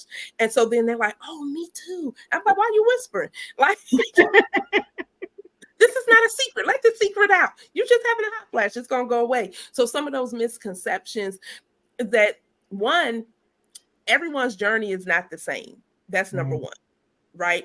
Everyone's journey to menopause is not the same. You might go through perimenopause, which is 8 to 10 years. You might be like me that had a total hysterectomy and I woke up like that, right? I woke up without my uterus and all my reproductive organs. I woke up like that. Some women, it's medically, right, because they had chemo and different things too. So we have to, when we understand that everyone's journey is not a one size fits all, and then a lot of times with Black women, we do start earlier, right? Mhm. Early 30s we start seeing some symptoms, but a lot of times we don't know because our stress levels have been all the way up here, like all our life.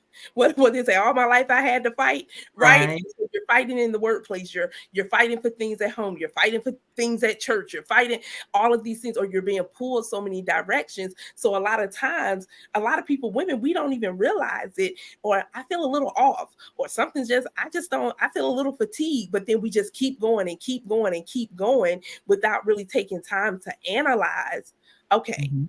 let me just pause a minute to see what's going on in my life. And like Gregory said earlier, sometimes it's certain triggers to things.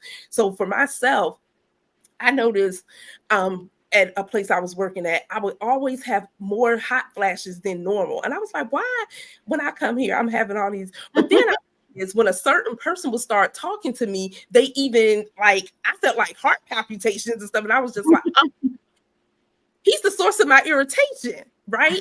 So instead of me just expressing like, hey, can you quit talking? I couldn't just say, he was my supervisor. Can you quit talking to me? Right? But there were certain things that he shouldn't have said, right? Such as, do you want to stick your head in a freezer? Mm-mm, I don't, right? Wow. So we need Cartia on that end for the legal stuff that's not okay to say, right? It's Right. not okay to say those things. But I had to figure out while I'm here, how can I help me to stay calm and different things, because I was the only one suffering with the hot flash. Okay. I Mhm. was the only one suffering. So, how can I help me? So, when we think of even Black women with menopause and some of those misconceptions of, well, one misconception that used to really be out there, you would have thought that Black women, other ethnicities didn't have it because you didn't even see representation of us on Google or online. I know when Mhm. I was, all I saw was an old wrinkled white woman, and I said, "Oh, baby, I'm not wrinkled, I'm not white." Um, right? And so the misconception of, okay, we can handle things, we can handle pain harder and different things. All of these misconceptions of what pain is pain. No one should have to suffer in pain if there's a treatment plan that you're eligible to take. And I say eligible because we don't know everyone's medical history. We don't know everyone's medical conditions of how healthy they are now. So everyone's not a candidate for certain treatment plans such as HRT, hormone replacement therapy. Everyone can't take it. So do you say, okay, because you can't have this, or everyone can't even afford it?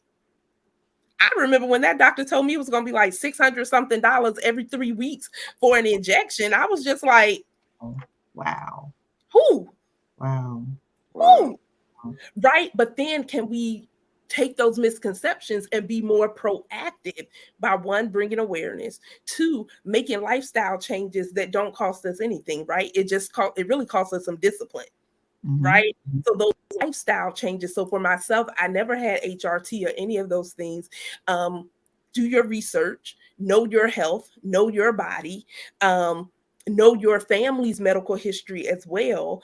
But we're saying no woman left behind, because just because you may not be a candidate, whether that's financially or because of your own medical history or anything, there are things that you can do so that you can thrive in life while navigating these changes, because we're always navigating some transition, right? Someone is going from being married to divorce. Someone is getting married, from being divorced to married. You're going from having no kids to, I don't know, 3, 4 kids, whatever that looks like. You're going from a minimum wage paying job to now you're a CEO or something, right?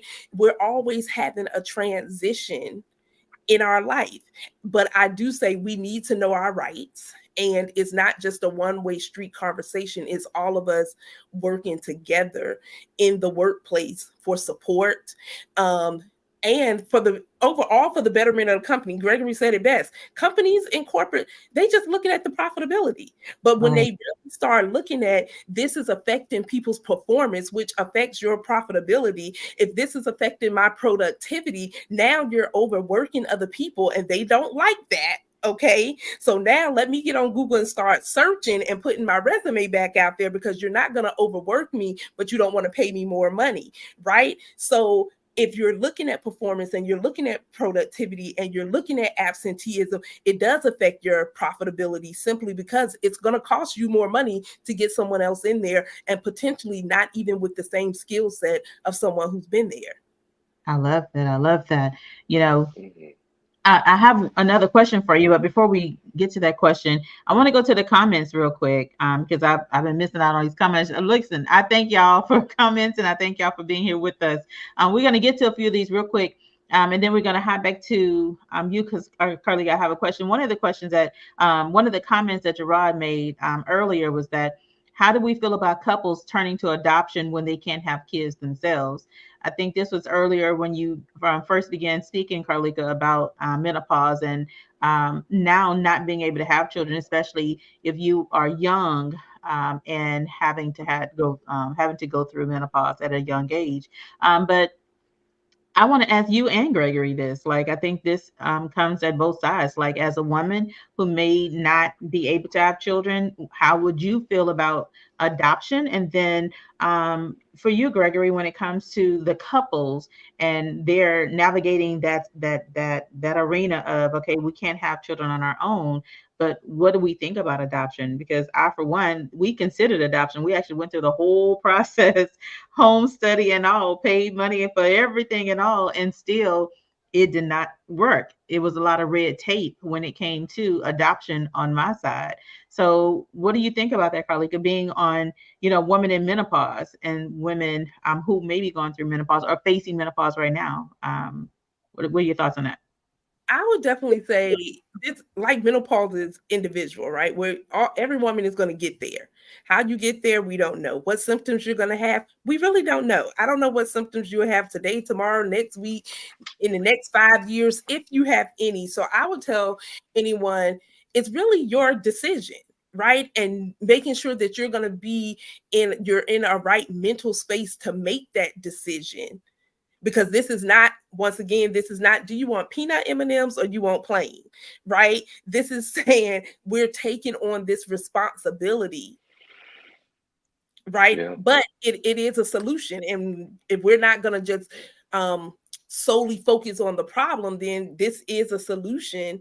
But I would definitely say you need to make sure that you're in a space that you're willing to take on the full capacity and responsibility of adopting. I love that. Gregory? Well, hey, I'm a advocate for adoption. I am adopted myself, so shout out to all the people Oh, that have wow. adopted children. Yeah, I think it's a great choice to make. I'm a little biased, of course. I do understand that, but I do think that because my mother, of course, my adopted mother, she had a hysterectomy at 36, I believe it was, and so and up until that time, didn't have children. Well, she did have one child, but it passed away very early. And so, adoption was their only choice, my parents' only choice, and so they had me. But I do understand the struggle with that. I respect that a lot of couples look at that as a concession, as kind of a second place prize. We didn't get the gold, but hey, we got the silver. But I would say that. Uh, it's not a concession, it's not a runner up, it's just your path. And when you Right. honor your path, you can find that it could be a tremendous blessing to you. You may not have been blessed the way you want to be, but God still can bless you in a way that He wants you to be. So you honor that, how God wants to bless you. It may not look the way that you want it to be, but it can still be just as fulfilling, just as fun, just as exciting, just as loving. And so I'm so solely for it completely. I love that. Um, adoption wasn't a silver prize for me. I've always wanted to adopt children since I was a young girl. I was just like, when I grow up, I'm gonna build this big house and I'm Hmm. adopting all the kids in the system because they all need love. They all need a house. They just need somebody to love them and care for them. And so my husband said, "Yeah, no, we're not doing that. Not all of them. Not all of them. We can't take Aw. all of them, right?" But I've always had a heart for wanting to adopt children because one, I went going through school, you see so many children getting abused and not taken care of. And I'm just like, I just wish I could do something. And I'm just like, I can't do anything. I'm a kid myself, but I was always, come on home with me. Just come on, come, Big Mama. It's okay. Come on to Big Mama's house. So I was always bringing somebody home to get a good meal before they went home. And it's always that care. And so again, as Arad asked the question, he also says that some jobs offer help with adoption services, and it's true. Nowadays, it's true. I remember it wasn't that way back in the day. As well for me, it wasn't that way. It was everything out of pocket. But nowadays, there are some jobs that will offer help with adoption services. So if you are interested in adoption, look into your job and see if they offer benefits that'll help. Kiki, she mentioned that especially now we have 3 to 4 generations in the same workplace nowadays. So having a positive work culture can make a difference and raise awareness regarding health. So thank you for that. Um, and then Gerard comes and he says that some companies have business or employee resource groups to help with these types of challenges as well. They're called BRGs and ERGs. I know of ERGs. I think Gerard said they're now being called BRGs, that have groups where you support and help you work through and provide resources and provide access to resources that'll help you. And so here's the last question before we move on to our last question. Gerard asks, how much can counseling and therapy help with menopause? So, Carlika, you and Gregor, I would love for both of you to answer on that. He says, or is it strictly just with using medicine? So, Carlika, I'll ask you first. So Do- no, it's not strictly with medicine. I feel amazing and I did not have any medicine, okay? But once again, you have to do your research. You have to seek and know what your medical professionals, whether that is your therapist, right, Right. and your primary physician, your OBGYN. I feel like all of these entities you need to have conversation with in making the best informed decision for you, right? And so, can counseling and therapy help? I say absolutely, holistically in different things, because menopause is not just symptoms. It is emotional, it is psychological, it is mental, it is financial, right? It's all of those things, right? The mood swings and everything. But some of that, like, we can't blame everything on menopause. Like, I won't even allow a woman to do that, or anyone. You can't blame your bad attitude all the time on menopause. No, You shout. right? I'm positive, right? It's some Woo! things that are My rooted, mama. maybe your trauma that you have not dealt with, and you can't use menopause as a crutch to make an excuse for yourself of why, well, I think I'm just going through the change. I think I'm just having my own personal summers, right? But no. So, Gerard, to that, I say definitely counseling and therapy, because this is going to allow you to navigate those parts that people can't see, right? And that's that mental and emotional and psychological, and just being aware of what's going on internally. So I encourage people, yes, get counseling, because your depression probably didn't just start when you hit menopause. Right, Wow. right. Wow, that hit me in my shanana. Well, come on up out the Yeah. Shana Nine. Come on and talk to us, Gregory. Okay, talk to us because, again, have you ever had conversations with women who were facing or in menopause and dealing with all of the things that come with menopause, but also some outside things like Carlika just said, depression, but it didn't come because you started menopause. There are other factors that they may have been dealing with as well. And what are your Of thoughts? of course, we all are carrying some baggage behind this as well. But then also this transition does bring its own unique challenges to the clients that I've spoken to. They will speak about the lack of intimacy now that this is brought in their marriage, and her not feeling like a great wife and him not feeling desirable. So there's some ripple effects to it that is presented when a woman's going through this particular transition in life. But I totally agree with Carlika. Everything that she said, I echo it. We are three components. We are mind, body, and spirit, and we're only able to operate at our highest and best potential when all three of those parts of who we are operating in unison. And so when we have that choreography down, where I'm taking care of myself spiritually, physically, and emotionally, then we are able to show up as our best self. But if we're Right. neglecting one of those areas, then there's some brokenness there, and it's going to show in our attitude and our communications in the way that we perform. We're not going to be able to operate at our highest potential. And so absolutely, I think that we should always be looking at ourselves holistically, and from a 360 perspective, and go, hey, maybe Gregory's not the person that I should call. Maybe I need to talk to Tamika today because she knows a little bit more about this specific thing than he would. And so, yeah, absolutely, 1,000%. Call me if you want to. I'm gonna tell you call Gregory, okay? I have resources. I have resources. I've told everybody I will help you with everything that I can help you with, but emotions is just not it. Okay. Mm, Life, I can't tell you how to do things in life. That is not. I'm not going to ever try to do that. But I have people who can. Okay, I refer to my people. I'm surrounded by some good, solid people. So yeah, reach on out to me. I want you to because I want to see you healthy. I want to see you whole. I want to see you happy. And I'm going to connect you with exactly who you need to talk to that's going to help you get to that point. So I have a as we wrap question up, yeah. before we wrap up. Um, I am entering into a season in my where I've seen that a lot of women around me are starting to experience. I think it's called perimenopause, and correct me if I'm wrong because I want to be educated here. Um, how can I help the women that are around me understand what's going on in their world, and what are some signs that I could say you may want to Google this, and maybe it could be this.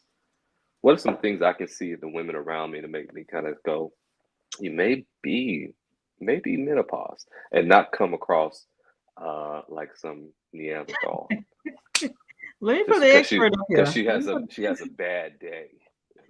You So ask the question, I bring I the would resource. definitely recommend, and like you said, because you don't want to come off like, "Ooh, you might be going through menopause, right?" And then they looking like, "I'm not going through menopause."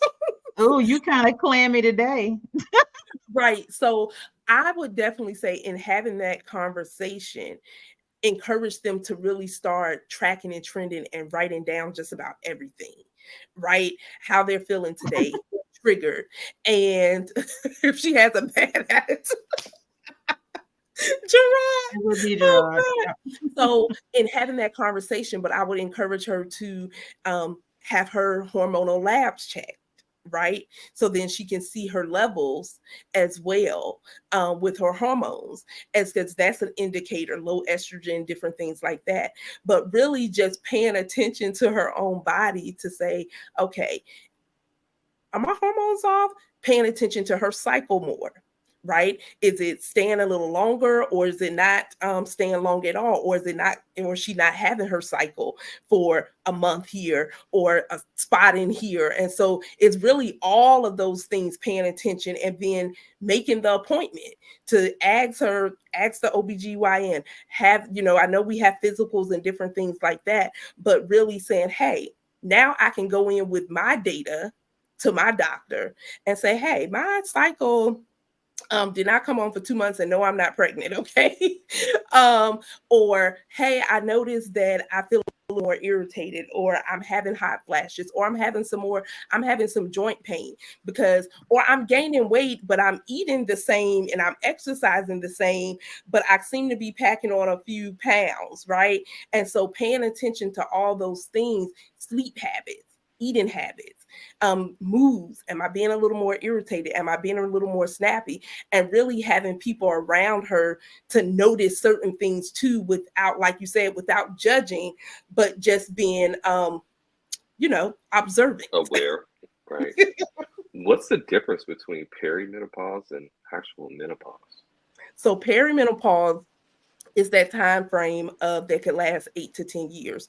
And that's when it's almost like, I like to explain it, where your hormones are kind of trying to just figure out, right? So your cycle may not show up, or is not as heavy, or is very light, or once again, you may not have it. Okay, I didn't have my cycle for 3 months. I didn't have my cycle for 6 months.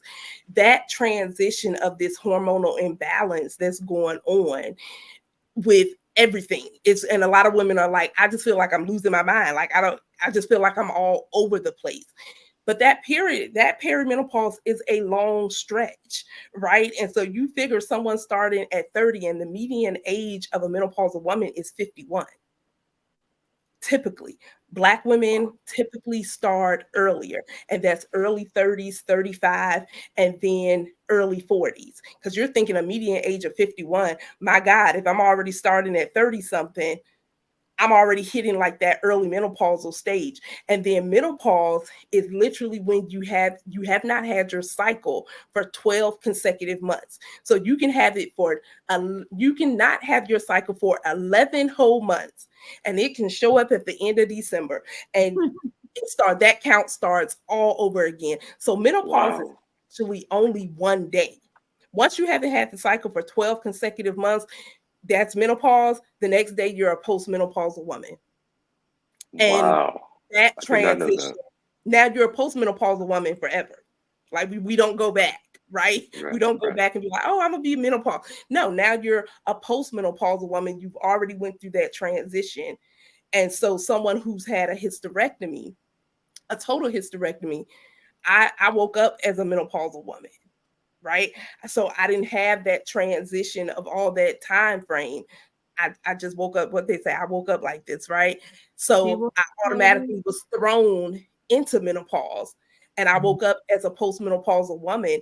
And a lot of times when we see the health charts of at 40, do this, at this age, you should do this, right? We don't see anything on that chart that says, hey, get your levels of something checked to see, are you starting to transition into menopause or perimenopause? But that goes to with knowing some of your family's medical history as well, to give you maybe some kind of, not a concrete timeline, but some type of timeline to say, hey, my mom started having these symptoms at 35, right? And though you might not, at least I have a little bit of like, okay, I possibly could be, but then if I have nothing to measure it by, right, now I have to go in and making sure that I'm asking the right questions and going to my doctor with information.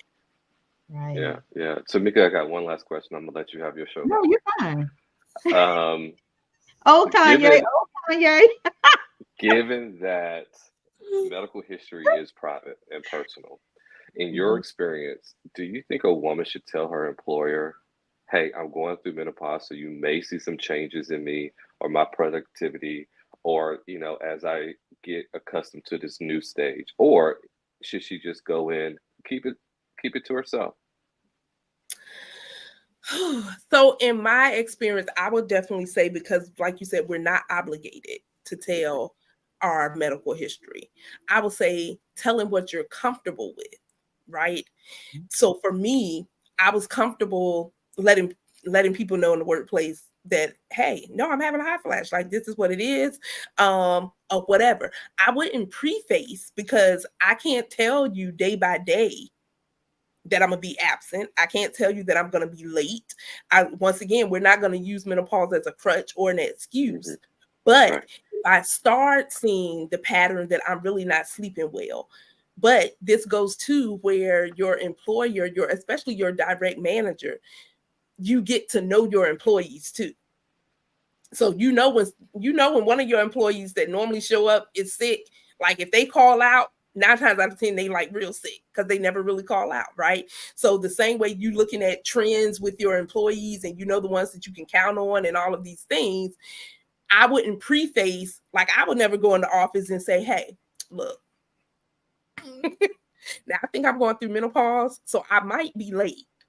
I might not just show up. Matter of fact, I might quit, right? I wouldn't go in prefacing like that. But as I saw my sleep pattern or something change, I would have the conversation, even if I don't say menopause. Hey, I haven't been sleeping well, so that's why I've been late, and I'm not making an excuse for myself. But is there any way that I could work remotely a couple of days out the week? Is there any way that I could change my hours just for a short period of time till I figure out what's going on with me? Now we can just have this open dialogue without you really knowing all of my personal business. So I definitely say, depending on how comfortable you are with sharing certain things. So it's like when I was diagnosed with rheumatoid arthritis, right? I didn't know what was going on. I just knew something was going on. But once I did, I'm just an open person like that. I want people to know, because if you're thinking it's one thing, but it's really affected me this way, I believe I have a responsibility to let you know how something is affecting me, even if I don't give the actual medical condition. And employers have to be careful, because certain things are covered under the ADA, American Disability Act. A woman having anything done to her reproductive system can fall under the ADA. So we see this whole clause of sex and gender and age and all of these things, and a lot of people equate menopause to old age. Mm-hmm. Yeah, that So was going to be my next concern. That if a woman expressed that in the workplace, that could probably create some stress on her, that she's not looked at as competitive or as effective, and Right. that they may want to demote or even quietly try to push her out to get someone in younger. and And I that's why I think was that saying probably. that's when you really know your employee rights. Hmm. And if you Hmm. don't understand, then you contact Cartia Basnight. Employee law is her thing, right? So that we Yeah, can learn, because if those yeah, discriminatory things start coming up, then once again, you know how to track and trend and keep your notes and different things, and know your chain of command at your particular workplace. that's right. So I don't Yeah. feel like you have to disclose, hey, I have this, but hey, this is what's going on with me right now. Is there a way that we can do this that's going to be beneficial for both of us? Hmm. I Hmm. love, I Yeah. love that. Gregory, Yes, any ma'am. more questions? Any more questions? I like Oh, I this got a conversation. ton of questions. Okay. No, But I No, mean, I'm gonna stop am there. I gonna be able to go to bed tonight with y'all? I know, I know. Listen, you're the expert. We are here to share. We're here to share some insights, give people some good information, because there is somebody in the audience. They have tuned in, they're going to tune in, and they're gonna catch the replay, and they're gonna see Carlika Basnight-Menendez. They're like, you know what? We need this conversation in my workplace. And I want them Yeah. to be able to contact you. I want them to hear the expert knowledge that's coming out of your mouth. I want them to hear the experience that's coming out of your mouth. Because when they need somebody that looks like them, that can understand what they're going through, that has the capability to speak the language of corporate to their employers, give a wellness presentation or a workshop as it deals with menopause, I want them to think of Carlika Basnight-Menendez. Okay, so I'm sorry for keeping you this late. I know you're tired. Listen, y'all give her a round of applause. I know I can't see y'all, but do it virtually. Right? Oh, we appreciate you for being here. So listen, you all, this has been absolutely amazing. The conversation has been past what I thought it was going to be, what I had planned for it to be. But again, I didn't want to cut it short because the conversation is just the conversation. We started this wanting to have an impact and sharing the knowledge, sharing the message of reproductive health and how you should be an advocate and how you can be an advocate and the importance of you being an advocate for not only yourself, for your daughters, your nieces, your aunts, your grandmama, if you of a certain age as well, your peers, your co-workers, being an advocate, standing up for yourself, teaching others how to be an advocate for themselves, but also how do we have those conversations when it comes to ourselves, our doctors, our partners, as well as our employers. This is what it's all about. How do we communicate? And so I want to say thank you so much to Carlika Basnight-Menendez. I want to say thank you so much to Gregory McKinney for joining me tonight, for sharing and being a part of this conversation and helping me kick off Energizer Reproductive Healthcare, Health for Black Women. So before we get out of here, please share with everybody, how can they find you? How can they get in contact with you? And what's the best way for them to hire you? Okay. Carlika Basnight-Menendez, please share where can they find you? So across social media, it's Carlika Basnight-Menendez. I told you the rap name is C to Z. Just start typing in those letters and I should pop up, right? But to book or find, just to connect and learn more how we can serve your community, that's your church, that's your workplace, go to www. I think I did 3 W's, okay? I said I think. Look, www insoinc.org, and I will put that in the chat as well. Tamika, I want to say thank you so much. It's always a pleasure. Thank you for your platform. Thank you for the impact that this is going to have on people's lives in their communities, to grow and to, you know what, our health is our wealth, and we don't just want to have yes, Gregory, we see you over there yawning too. Yes, I'm right there with you. Okay. Like, I already know I was over here earlier, like, okay. But right, we want to be healthy, we want to be healed, we want to be whole. And so to do that, you need counseling. To do that, you need to get out and get moving. To do that, you got to sleep good. To do that, you got to stress less, and all of the things. And so, Tamika, we say thank you. We hats off to you for creating Energize Her Reproductive Health for Black Women, this fireside chat. Thank you. I appreciate you. Appreciate you. Y'all get connected with Carlika. Gregory, please tell the people how they can find you, connect with you, and hire you. Yes, if you're looking to get in communication with me, you can just type in Gregory McKinney on Facebook and Instagram. Those are the only 2 platforms I'm on. But on Facebook is Gregory McKinney / life coach. But if you just type in Gregory McKinney, you should also find me there too. On Instagram, type in Gregory McKinney, but my handle is Gregory Inspires. You can find me there, or you can visit my website, www.gregorymckinney.net. And there you can learn a lot more about me. And you can also schedule a consultation with me so that we can get connected and we can start working together. And if you're ever on Amazon, you can type in my name, and I have a book, Emotional Intelligence for Men. And I think it's an exciting book, a great book that will benefit so many people. So check it out. I think you'll be blessed for reading it. Tamika, this has been great. This has been wonderful. To all the Black men that are watching, I tell you this: these are our queens, and you're not a king unless you protect the queen. And so this is our watch, fellas. We don't want to lose a woman on our watch, because it will be a sad statement on our legacy that our Black women fail because we were not paying attention. And so to all the Black men, let's pay attention. Let's be on our square. A king protects the queen, and that's what we're here to do. Gregory, listen, you need to trademark that right there. Okay. So listen, thank you all for tuning in. Thank you all for being here. Thank you all for engaging with us in the comments. We hope that you have gained some knowledge, some insights, something that you can take back to your communities and share. And I hope that you would join us next Thursday on September 26th for another part 2 of the Energizer Reproductive Health for Black Women Fireside Chat. We have more amazing guests that's going to be joining and sharing. Listen, I'm just excited to be here and I appreciate you all. So thank you all for tuning in. You all have a good evening. Have a good night, y'all. Have a good night.